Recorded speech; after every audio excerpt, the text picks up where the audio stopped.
Hey guys, welcome back to Football by Rob. It's Rob here. I'm gonna do a quick video where we discuss all the transfer related news surrounding Arsenal. And yeah, I'll just get into it right away. But before I do that, thank you for watching. If you are watching, please consider liking, sharing the videos, subscribing to the channel. If you have anything to say, you can leave a comment and let me know your thoughts. If you agree with me, disagree with me, anything. Just be nice about it, don't be a dick, okay? Yeah, let's get into the meat and potatoes. Mostly Arsenal, but I'll also be talking about a couple other transfers that have left the whole world shook right now. But let's get started. Let's get started with Arsenal first. So, Premier League champions, they are in the market looking for market opportunities, as Andrea Berta would put it, as Mikel Arteta would put it. So, I've been seeing a lot of news regarding Bruno Guimaraes. So, I just wanted to see what Hand of Arsenal had to say. This was his tweet 10 hours ago. And basically it's as crystal clear. Let me just swap my screen so you can see it. Hand of Arsenal has basically put a tweet out 10 hours ago where he's said the following: as far as I'm aware, this is what's been going on. Arsenal were interested in Matheus Fernandes, Sandro Tonali, Pablo Barrios exclusive. When Tonali was offered to us at the end of January, it piqued everyone's interest at the club. Berta was kept in contact, as did Man City. It became clear that the deal was not feasible due to Newcastle wanting 85 million or more to move. To further add, the agent's fees were incredible. Barrios was not available for several reasons. Fernandez was heavily involved with Jorge Mendes, and it became quickly apparent that there would be a bidding war, minimum of 85 million. It has now even been stated that whoever pays the most can have him. Berta then made multiple contacts to explore the situation regarding Alex Scott at Bournemouth. The interest is real, but there was a feeling of potential bargain could be secured at 65 million. Bournemouth began to panic when Alex Scott was out in the USA with England pre-camp and wanted to rush the renewal to ensure that they can have a possible release clause as well. Their stance currently is that he is not for sale at any price. It is becoming apparent that we have the approximate budget for a midfielder while also investing in other areas. As for Bruno Guimaraes, let me clarify. Berta made contact with his camp via Kia Zorapchen. A loose offer of 60 million was floated to Newcastle via these middlemen. To understand their appetite for any deal, Newcastle say that he is not for sale. Kia being involved is something that you must keep an eye on for reasons every Arsenal fan should be aware of. When an offer is serious, it is officially submitted to the club, hence saying that Newcastle have had no contact yet from Arsenal as of 9 a.m. Newcastle will not lose both of their midfielders, so Berta tried a cheeky offer before the Tonali deal has gone through. Until a serious offer is presented or our budget changes, we will wait. Arsenal have also contacted the likes of Ayyoub Bouaddi at Lille and Manu Kone at Roma, and others I don't want to discuss yet, but no one else is providing these step by step updates, and it's incredibly exhausting. Personally, I think Bouaddi or Bruno would be incredible. Now, where do I stand on this personally? Bruno Guimaraes, I think, great player, Premier League proven. He's also shown a lot of character coming into that Newcastle team when they were absolutely in the dumps. They were flirting with relegation at that point in time when he came in from, I want to say Lyon, I think, in one of the January windows.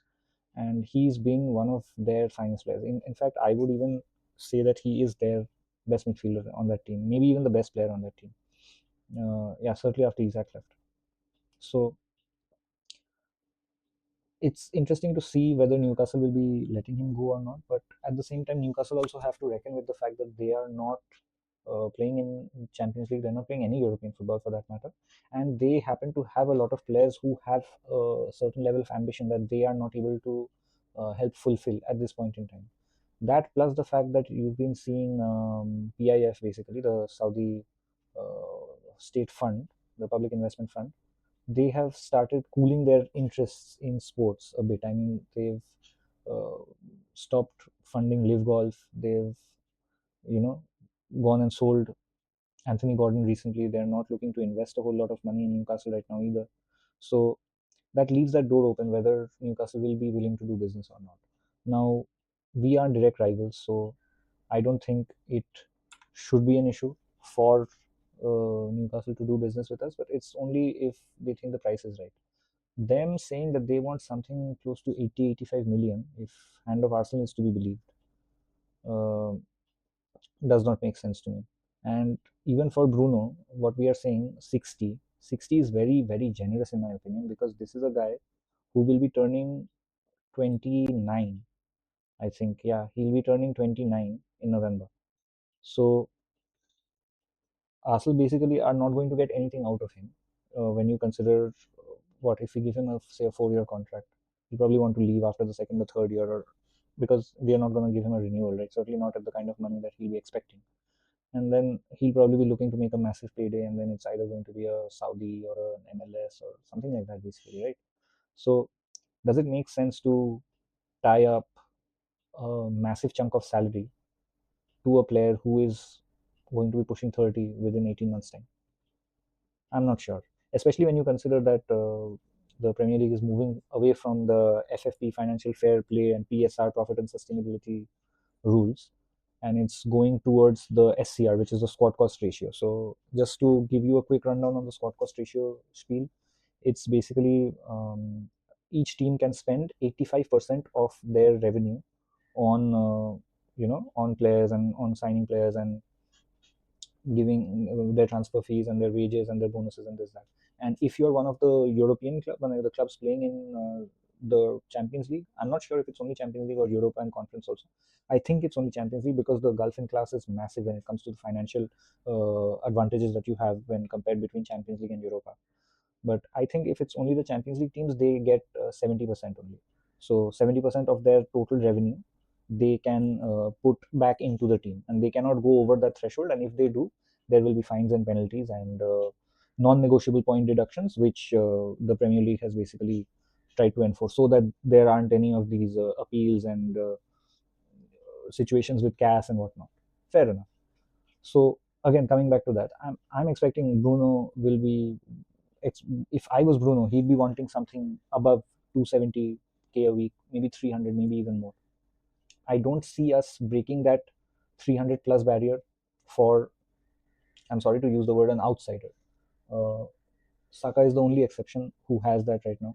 Personally, I think there are a lot of people in the squad who are, how will I say, they are not worthy of the amount of money we are spending on them.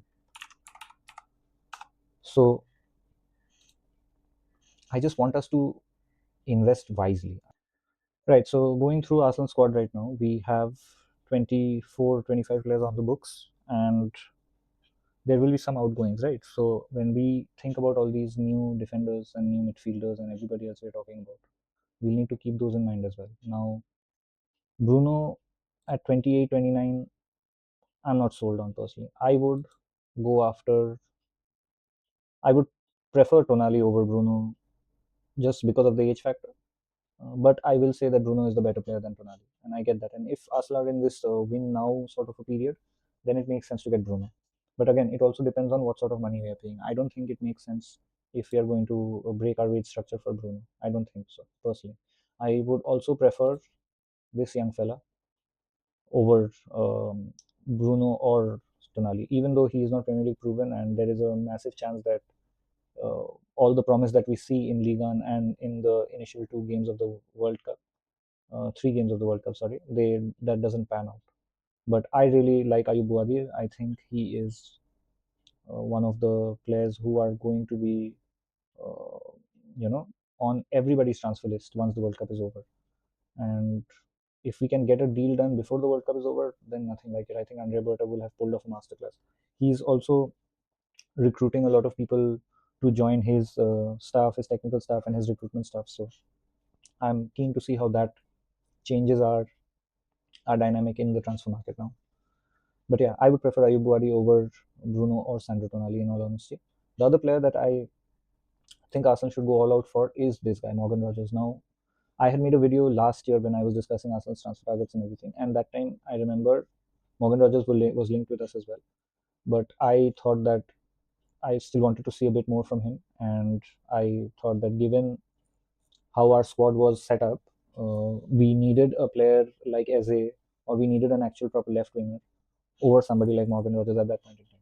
Now, since then, I have had the benefit of watching Morgan Rogers play a lot of football in the Premier League, mainly for Aston Villa. And yes, I didn't watch him week in, week out, but I certainly followed his game diligently to the point where I think he has become an extremely talented midfielder, and he's gone up a notch over the last 12 months.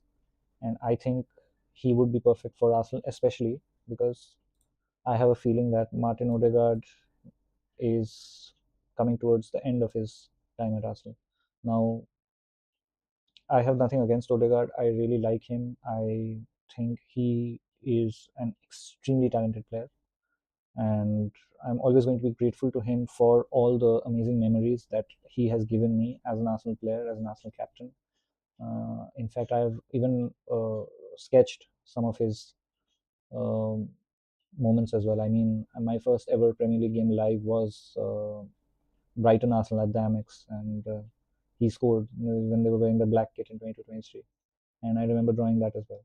So Odegaard has a special place in my heart as an Arsenal fan. However, there is no room for sentimentality in a ruthless sport like football, where it's a dog eat dog world, and if you're the champions, you're wearing bacon pants, and everybody wants a bite of you. So I have to be honest when I say that Martin Odegaard has not been at the same level that he has shown in the past, that we know that he can be at for the last 2 seasons. That's just a fact.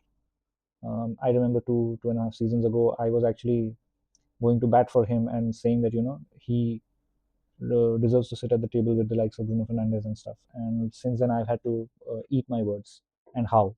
Because Bruno has just gone to show that there are levels to this. And even in a dysfunctional atmosphere, in a subpar team, he has gone on to always be consistently performing. Yes, you may not like him, and I don't really like him as a person, but again, it's like Bruno Guimaraes. There are these, certain players that you would absolutely hate if they play against you, but you will love them to know and you will back them to the hilt if they play for your team. So Bruno falls into that category, in my opinion, and he is arguably one of the best creative midfielders in the league, if not the continent. So I don't think Odegaard is at that level or nowhere near. In fact, I would say 24, 25, Odegaard just plateaued. And this season, even though he's come up with some key moments and goals and assists, he hasn't really recaptured that form that he had in 22, 23, 23, 24. And I'm worried that what I think he is now down to like the last 2 years of his contract. Let's just check this, right? So Martin Odegaard, yeah, so he is contracted with us till 30th June 2028. And how old is he now? He's 27. So by the time his contract is up, he's going to be 29. Are we giving him a new deal? Should we be giving him a new deal? Personally, I don't think he's done enough to merit a new deal. And even if there is a new deal, I certainly don't see a pay rise in it. I don't. I genuinely don't. I'm trying to find reasons to justify it and I can't. And there is a lot of salary trimming that needs to be done with this squad if we want to be challenging at the elite level, because as much as I am so glad and so happy and relieved that we finally uh, got this monkey off our back and completed the Premier League season as winners and got over the line and did not fluff it, we did get lucky this season. Let's just be honest about it, right? City were not great. We let them back into this race. This title race should have been wrapped up by February, March, April first week at the least, and then we should have been focusing on the Champions League only. But we allowed this to happen because of our recruitment not being good enough, because of players being on the squad who Mikel was hesitant to trust. Now, Mikel is responsible for a lot of the players being on the squad because there are very few players from the previous administration, right? Previous era. So a lot of players Mikel has chosen himself and he's cherry picked them. And while there are hits, and I will give them the props for the hits, like your Gabriels, like your David Rayas, like your Declan Rice, there are also a lot of underwhelming signings as well, and those need to be discussed as well. The fact that I love Kai Havertz as a player, but again, I'm going to say it, he is not. Uh, he has never been a player who warrants a 280k per week salary to me personally. Gabby Jesus, ever since that injury, the that horrific 18 months or so that he had, where he just kept having fitness issues, and every time you thought that he's finally turned the corner and there's light at the end of the tunnel, it was just another ACL injury. He's on 250K a week, and he has 1 year left on his contract. I don't think we could give him away if we wanted to. Like, we might have to give some Brazilian team some money just so that they take him. That is how dire the situation is. And it's sad to see that, because Gabriel Jesus is such a technically gifted player, and I had such high hopes for him. We need to figure out a situation where the wage structure allows us to go and invest in the right places. And for that to happen, and especially given the fact that we are champions now, if you want to attract the top talents, they will want top money. And yes, okay, I can understand Saka, you're giving a 300K per week contract, even though his recent performances, I don't think, have justified that. But I can understand where you're coming from, because he's Haaland, he's young. You want to, make him the face of the brand, and Arsenal are going beyond being just a football club. And right now, it's more of a brand thing, it's a cultural thing as well. So I can understand where that is coming from, even though I'm on the fence about it. But just because of that, now, if you actually go to a proper player, say if you're trying to attract Vinicius Jr., he's gonna say, well, I've done more in my career than Saka, so I should be getting 350K a week. Now you're gonna justify that, and then the sort of disharmony that can foment in the dressing room, that's going to be a problem. And we'll have to think about the wingers as well, because I think Gabriel Martinelli is going to leave. I won't be surprised if Leandro Trossard also leaves. They're both down to their last year of their contract. I don't see a renewal for Trossard.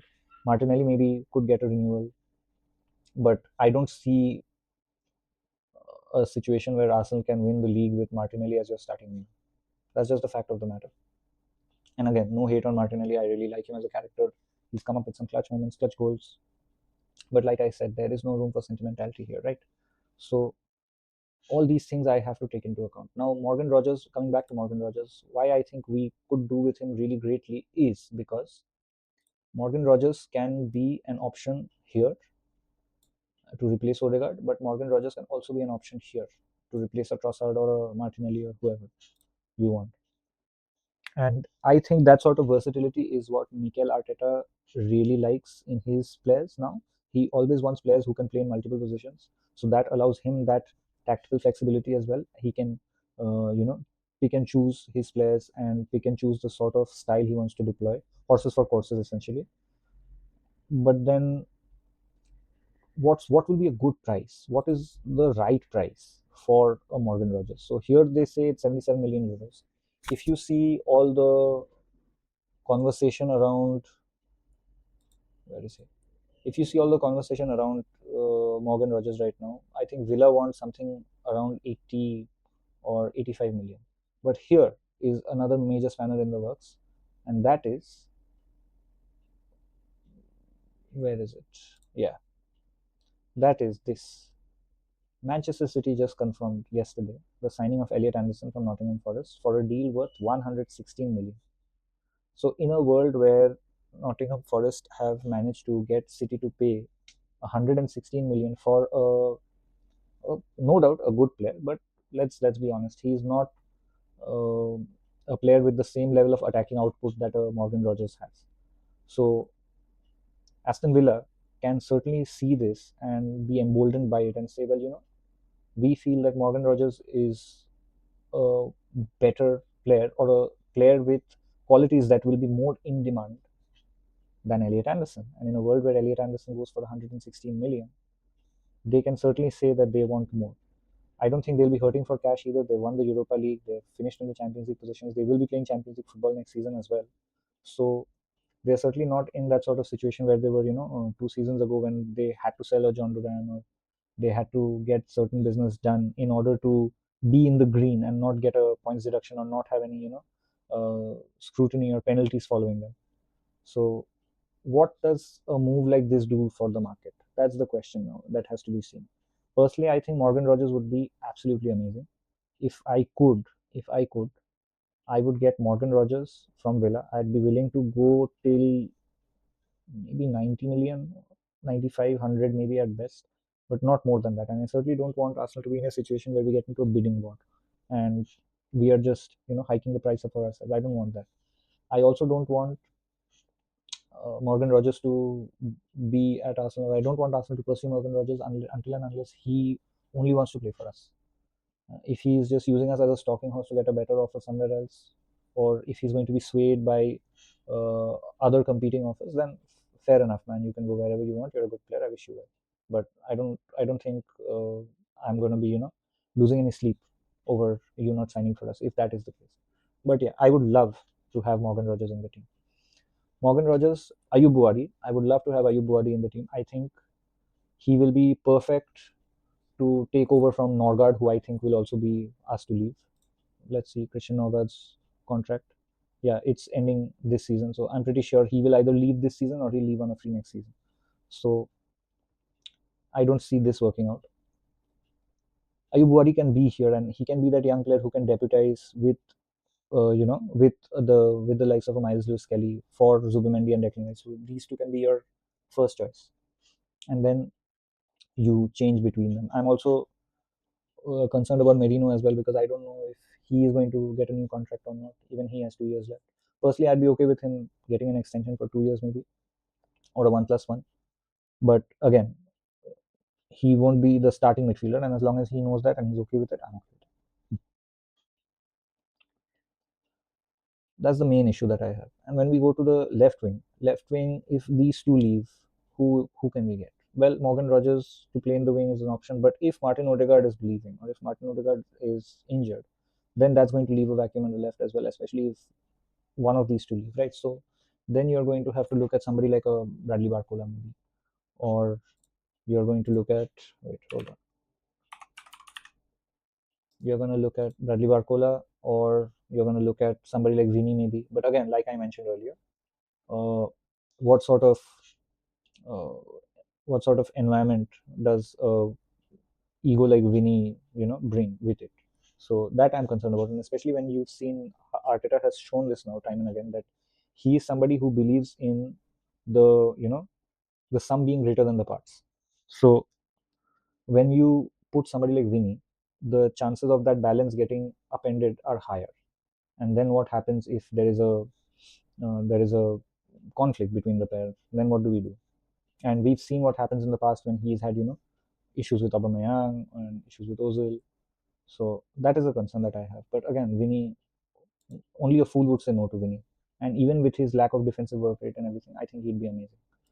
But Bradley Barcola also could be great. It depends on what sort of price PSG want for it. There are, like I keep mentioning, there are no bad players. There are only bad prices. So if we can get Bradley Barcola for say 80 million euro, I think that can be doable. He's young. He's just 23. Can certainly work with him, help him improve. That's doable. It's possible. But it depends whether we want to get this stuff done or not. Then there's also the talk about Julian Alvarez. Where is it? Yeah. So Julian Alvarez, again, that was another conversation that I had seen where Atletico are in this stalemate with Barcelona, where they're saying that they will not be selling to Barcelona for any price. The only way Barca can buy him are if they pony up the release clause, which, if I'm not mistaken, is somewhere around 500 million euros. Now, I don't think Barca can do that until and unless they, pull off some straight up sorcery or something. So I don't see that happening. Now, in that situation, so what the reports have said is that he will either be offered to PSG, who have apparently walked away from this one now, or Arsenal, who have been ardent admirers. And Berta was the guy who's brought Alvarez to Atletico as well. Now, the issue I have with this, again, like I mentioned for Morgan Rogers earlier, Alvarez has made it no secret. In fact, he's spoken after Argentina's last World Cup game as well, right? Where he said that I think the best thing would be a transfer, and I just want to pursue my dream. And his dream is to play for Barcelona. Being an Argentine fan, an Argentine player, and being growing up watching Leo Messi, it's totally plausible and logical that he would be an Argentine fan and a Barcelona fan. So if he wants to go to Barcelona and Atletico are denying him that, I don't want us to be the springboard for him where he basically does a Di Maria on us, and he, because PSG can't buy him this season, he goes to Man United for one season, and then he throws his toys out of the pram, albeit for legit reasons like his house got burgled and stuff. But yeah, he says that I don't want to stay here, and he forces a move out. And then you're left holding the pieces as the club who spent a lot of money to get him. And again, this is another part of the concerning factor with the Alvarez link is that Atletico will want somebody like Viktor Gyokeres in the deal. So basically, what I've read was it will be Viktor Gyokeres plus say like 50 or 60 million cash. I don't think that's a good deal. I don't think that's a good deal. I also don't think that's fair to a player like Viktor Gyokeres, who forced a move from Lisbon to play for us. And even when there were other teams trying to vie for his attention, he only had eyes for us. And I respect that. Again, I mentioned earlier, there's no room for sentimentality, and I stand by that. There's no room for sentimentality. And if Gyökeres had finished this season with say less than 10 goals and been a dud, I would be saying let's move on, let's cut our losses and move on. And can I say that Gyökeres has been a smashing success? No, but Gyökeres has been decent. He what like 20 plus 21 22 goals or something if I'm not mistaken, right? So I think he I yeah I think he's done enough to deserve another chance. Personally, I think he's done enough to deserve another chance. But does Mikel think that or not? That's the question, right? That's the real question. Personally, I'm not sure. Now there are two ways to look at this also. He's turning 29 next year, so even he's not on the young side anymore, and Alvarez is certainly younger than him. That makes sense. But I don't want a situation where Alvarez basically goes off to Barca a year later. I want, if you're signing for us, you're going to see your contract out with us at least. That's what I want. I don't want any of this shit where players sign a 5-year contract and leave within 2.5 years. I've been an Arsenal fan long, way too long to see that crap happening to us time and again, with Nasri, with Fabregas, with Van Persie, and stuff like that. Top players just leaving us when we need them the most. I don't need that. And I have a feeling that if Alvarez comes, that might end up happening as well. Because let's face it, I mean, well, yes, Arsenal are strong and everything, but Barcelona have this historical legacy and they have that aura and that pull. And you just can't say no to a Barcelona or a Real Madrid until and unless you have Man City money, or you have PSG money, or you have somebody like an Evangelos Marinakis maybe playing Shub Knight at the City ground. So that's where I'm at. I think we should consider Alvarez for a straight cash deal, if at all. I certainly don't want us giving Gyökeres in the deal. And Alvarez can only be considered if I can get a guarantee from you that you are not going to up and leave within the first 3 seasons. If you sign a 5-year contract and you want to look around in the fourth season, okay, I can understand that. I'll be down with that. But yeah, otherwise no. Otherwise no. I'd look around, maybe see if we can do better elsewhere. And certainly that's plausible. That's possible. You just have to do the right thing, and then the rest we have to see what happens. But yeah, that's been it, guys. I think I've rambled on for quite a bit on the transfers. Let me know your thoughts. What do you think Arsenal should do in the market? Who are your top transfer targets for your clubs, even if you don't support Arsenal? Let me know in the comments. If you think what I said makes sense, drop a like. Maybe tell me what you liked or tell me what you didn't like. Just don't be a dick about it, okay? Be nice. And yeah, that's about it, guys. It's late. The Uruguay Spain match is actually kicking off in 20 minutes, so I could stay up and watch it, but that would be highly irresponsible of me. I need to sleep. So I'm gonna try and catch a few winks now. That's about it. Uh, do I have to do anything else? Yeah, you can check out my artwork. I'll leave a link in the description. Um, that's been it, guys. We'll catch up later. I'll try and get more content out soon. I've been sorry. My camera wasn't working, so I've tried to make alternative arrangements, and hopefully we can, you know, get back to a more regular schedule. And I'll see you guys in the next. Cheers. Peace out.